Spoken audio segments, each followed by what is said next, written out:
Hi అండి. అందరికీ నమస్కారం. Welcome to my channel. ఈ వీడియోలో ప్రభుత్వ ఉద్యోగులకు మరియు పెన్షనర్లకు పీఆర్సీ అమలుకు సంబంధించిన తాజా సమాచారం విడుదల. దీనికి సంబంధించిన పూర్తి వివరాలేంటో వీడియోలో తెలుసుకుందాము. వీడియో అయితే ఎక్కడే గాని స్కిప్ చేయకుండా ఎండ్ వరకు చూసేయండి. అప్పుడే ఇన్ఫర్మేషన్ పూర్తిగా అర్థమవుతుంది. అలాగే వీడియో చూస్తున్న ప్రతి ఒక్కరు వీడియోకి లైక్ చేయండి ఫ్రెండ్స్. ఈ వీడియోని తోటి ఉద్యోగ పెన్షన్ మిత్రులతో అయితే షేర్ చేయండి. కొత్తగా మన ఛానల్ చూస్తున్న వారు ఇంకా ఎవరైనా సబ్స్క్రైబ్ చేసుకోకపోతే వెంటనే మన ఛానల్ అయితే సబ్స్క్రైబ్ చేసుకోండి. సబ్స్క్రైబ్ చేసుకోవడం వల్ల నేను చేసే ప్రతి ఒక్క వీడియో మీ వరకు రీచ్ అవుతుంది. ఇక ఆలస్యం చేయకుండా వివరాలకైతే వెళ్ళిపోదాము. ఫ్రెండ్స్, ఇక విషయానికి వచ్చినట్లయితే ఆంధ్రప్రదేశ్ రాష్ట్ర ప్రభుత్వ ఉద్యోగుల జీతభత్యాల విషయంలో తరచుగా వినిపించే డిఏ కన్వర్షన్ ఫార్ములా అంటే ఏమిటి? మరియు ఇది ఉద్యోగుల జేబుపై ఎలాంటి ప్రభావాన్ని చూపుతుందనే విషయాన్ని మనం చాలా లోతుగా విశ్లేషించుకోవాలి. సాధారణంగా కేంద్ర ప్రభుత్వం తన ఉద్యోగులకు పెంచే కరువు భత్యాన్ని డిఏను రాష్ట్ర ప్రభుత్వం కూడా అదే శాతంలో నేరుగా తన ఉద్యోగులకు ప్రకటించదు. దీని వెనుక ఒక సంక్లిష్టమైన గణిత ప్రక్రియ అనేది ఉంటుంది. కేంద్ర ప్రభుత్వం ఇచ్చే డిఏను రాష్ట్ర ప్రభుత్వం వేతనాల స్కేళ్లకు సంబంధించి అనుగుణంగా మార్చడానికి ఈ మేరకు ఒక ప్రత్యేకమైన మల్టిప్లయింగ్ ఫ్యాక్టర్ లేదా కన్వెన్షన్ ఫార్ములాను ఉపయోగిస్తారు. దీనివల్ల కేంద్రం ఇచ్చే శాతం కంటే రాష్ట్ర ప్రభుత్వ ఉద్యోగులకు వచ్చే శాతం ఎప్పుడూ భిన్నంగానే ఉంటుంది. అసలు ఈ ఫార్ములా కాలక్రమేణా ఎలా మారుతుందో గమనిస్తే ప్రస్తుతం మన రాష్ట్రంలో 2020 పీఆర్సీ వేతన స్కేల్స్ అమల్లో ఉన్నాయి. ఆ సమయంలో కన్వర్షన్ రేటును పాత రేటు 261.41 మరియు అప్పటి కొత్త సూచి అయినటువంటి 287.16 ఆధారంగా లెక్కించగా దాని విలువ 0.91గా అయితే తేలింది. అంటే దీని అర్థం ఏమిటంటే, ఒకవేళ కేంద్ర ప్రభుత్వం 1% డిఏ పెంచితే రాష్ట్ర ప్రభుత్వం ఉద్యోగికి తన బేసిక్ పే మీద 0.91% మాత్రమే డిఏ పెరిగేది. అయితే ఇప్పుడు రాబోయే కొత్త పీఆర్సీలో జూలై 1, 2023 నాటి వినియోగదారుల ధరల సూచీని ప్రామాణికంగా తీసుకుంటే ఈ కన్వర్షన్ రేటు గణనీయంగా మారిపోతుంది. కొత్త గణాంకాల ప్రకారం 261.41ని 382.25గా భాగించగా వచ్చే విలువ కేవలం 0.683 మాత్రమే ఉంటుంది.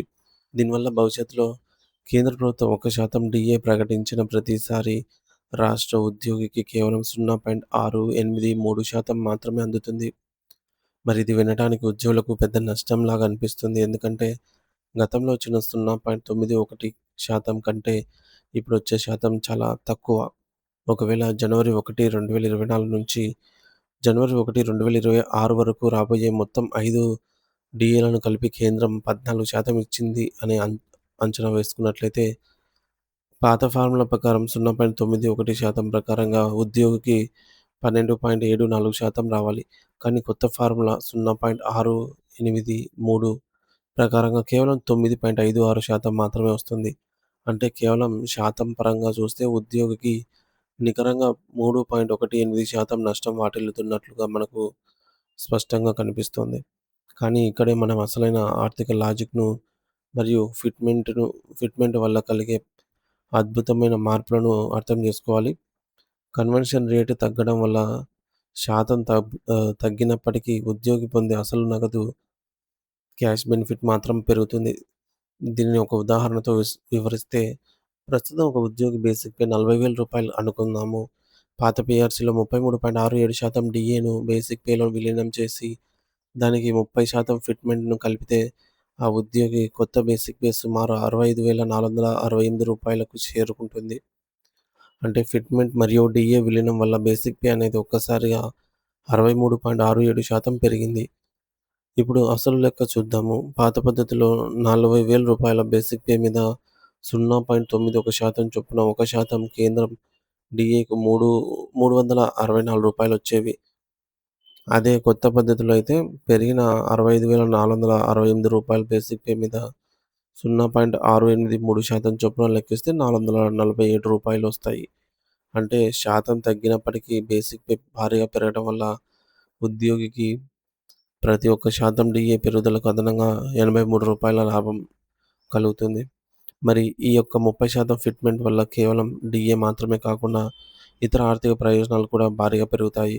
ఉదాహరణకు ఇంటి అద్దె భత్యం హెచ్ఆర్ఏ శాతాలు మారకపోయినా పెరిగిన కొత్త బేసిక్ పే మీద హెచ్ఆర్ఏను లెక్కించడం వల్ల ఉద్యోగికి చేతికి అందే అద్దె భత్యం మొత్తం కూడా గణనీయంగా పెరుగుతుంది.